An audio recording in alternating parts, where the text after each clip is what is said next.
अस्सलामुअलैकुम, क्या हाल चाल है जी। उम्मीद है कि आप खैरियत से होंगे। आज आपके साथ में बहुत अच्छी रेसिपी शेयर कर रही हूँ दाल माश की, जो कि मेरे ख्याल से बहुत से लोग इसको पसंद करते हैं। तो चलें इसको बनाने के लिए मैंने यहाँ पे लिया है एक पैन और उसके अंदर मैंने 1 कप ऑयल डाला है। दाल मैंने यहाँ पे 1 पाव ली थी। माश की दाल में थोड़ा सा ऑयल ज़्यादा अच्छा लगता है, अगर आप कम डालना चाहते हैं तो कम कर लें। फिर यहाँ पे 8 से 10 मैंने गोल मिर्चें डाल दी और मैंने 2 टेबलस्पून लहसुन और अदरक का पेस्ट डाल दिया और इसको अच्छी तरीके से फ्राई करेंगे। फिर यहाँ पे मैंने 4 से 5 कड़ी पत्ता ऐड कर दिए हैं। ये मेरे फ्रीज़ हुए हुए हैं, इसलिए थोड़ा सा कलर ऐसा है, तो फ्रीज़ किए हुए थे वो यहाँ डाले।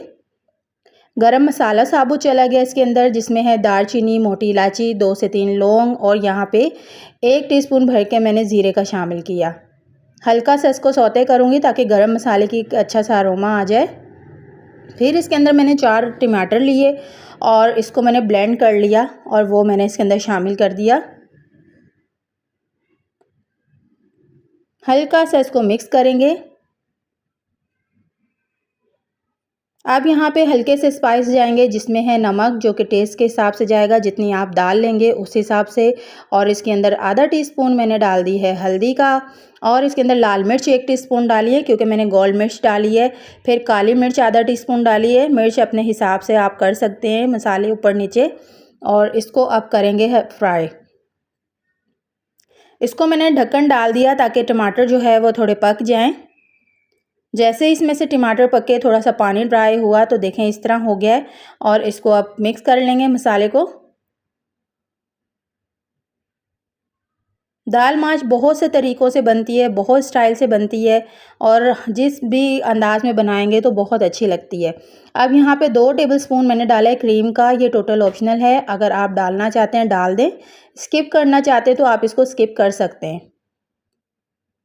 अब इस क्रीम को जो है मैं थोड़ा सा पकाऊंगी ताकि इसके अंदर पक जाए। आपको पता है कि क्रीम थोड़ी सी जब पकती है तो बड़ा अच्छा देसी देसी सा खुशबू आता है, तो अच्छा लगता है। अब यहाँ पे मैंने क्रीम भी साथ में थोड़ी पका ली है।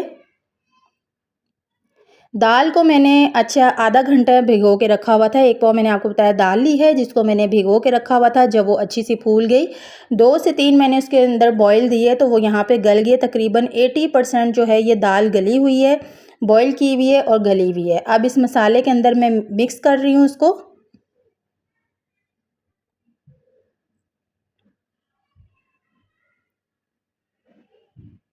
अब मिक्स करके हमने इसको दम पे लगाना है, जैसे चावल की हम लोग दम लगाते हैं, बहुत ही हल्की फ्लेम पे इस तरह। और उससे पहले यहाँ पे मैं हरी मिर्च का शामिल करूँगी, फिर हरा धनिया इसके अंदर शामिल कर रही हूँ। थोड़े से अदरक कटे हुए हैं, ये शामिल कर रही हूँ और यहाँ पे आधा टीस्पून तकरीबन गरम मसाला शामिल कर रही हूँ। ये सब चीज़ें डाल के मैं इसको ढाँक कर 10-12 मिनट के लिए मैं इसको दम पे दूँगी, ताकि जो 20% गलनी है वो भी गल जाए और अच्छा सा ऑयल ऊपर आ जाए और ये खुशबू भी अच्छी आ जाए। यहाँ देखें मैंने दम पे इसको रखा हुआ था, हल्का सा एक बार मैंने बस इसको हिलाया था, बाकी मैंने दम पे छोड़ा हुआ था। और ये दाल बहुत अच्छे से गल गई है, पक गई है, खुशबू बहुत अच्छी आ रही है और दाना देखें आप अलग-अलग है और गल भी गई है। हल्का सा प्रेस करने से ये गल भी रही है और दाना भी देखें हर दाल का अलग है, ऑयल सेपरेट हुआ हुआ है। तो यहाँ पे दाल हमारी तैयार है। बहुत इजी रेसिपी है, क्विक रेसिपी है। आप इसको ट्राई ज़रूर कीजिएगा, बनाइएगा और अपनी दुआओं में मुझे ज़रूर याद कीजिएगा। अपना और अपने घर वालों का ख़याल रखिएगा। अल्लाह हाफ़िज़।